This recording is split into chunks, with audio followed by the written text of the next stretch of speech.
గుంటూరు జిల్లాలో వర్షాలు వరదలపై తాజా పరిస్థితిని మా ప్రతినిధి సూర్యారావు ప్రత్యక్ష ప్రసారం ద్వారా అందిస్తారు.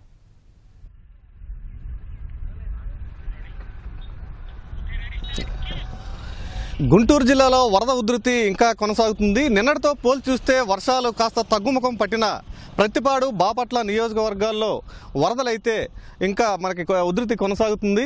ప్రధానంగా నల్లమడ వాగు బాపట్ల, ప్రతిపాడు నియోజకవర్గాల్లో పంట పొలాలను ముంచెత్తాయి. దాదాపు 1000 ఎకరాల్లో వరి, పత్తి, మిర్చి పంటలకు అలాగే కంది పంటలకు నష్టం వాటిల్లింది. మొత్తం పంట పొలాలు జలసంద్రాన్ని తలపిస్తున్నాయి.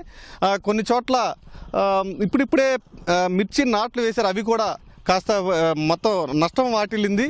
మరోవైపు ఈ నల్లమడ వాగు బాపట్ల, ఈ ప్రతిపాడు నియోజకవర్గాల్లో పలు చోట్ల ఉధృతంగా ప్రవహించడంతో గండి కూడా పడింది.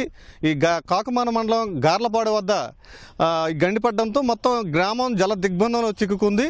అక్కడ సహాయక చర్యలు చేపట్టిన అధికారులు సైతం అక్కడే ఇరుక్కుపోయారు. అలాగే బాపట్ల దగ్గర గండి పడడంతో నల్లమడవాగు అక్కడ జిల్లెలమూడికి రెండోసారి గండి పడింది. రాత్రి నుంచి గండి పూడుస్తూనే ఉన్నారు, మళ్ళీ ఇంకో గండి పడింది. అలాగే అమరావతి దగ్గర బయ్యవరం దగ్గర అమరావతి మండలం బయ్యవరం దగ్గర ఎద్దువాగు ఉధృతంగా ప్రవహించడంతో అక్కడ కూడా పరిస్థితి చాలా ఉధృతంగా ప్రవహిస్తుంది. అక్కడ కూడా రాకపోకలు స్తంభించే. మొత్తం మీద పిడుగురాళ్లలో కూడా, పల్నాడులో కూడా ఇవాళ రాళ్ల బండవాగు ఉధృతంగా ప్రవహిస్తుంది.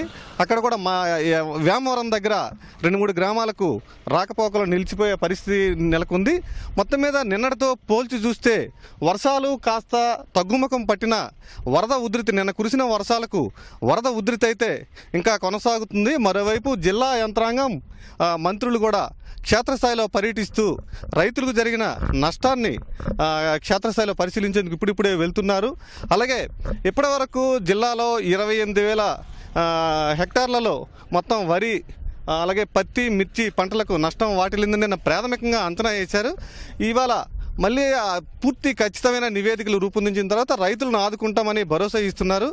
అలాగే సహాయ పునరావాస కార్యక్రమాలను కూడా ముమ్మరం చేస్తున్నారు. పెదనందపాడు నుంచి కెమెరామెన్ కేశవ్తో సూర్యారావు, ఈటీవీ న్యూస్, గుంటూరు.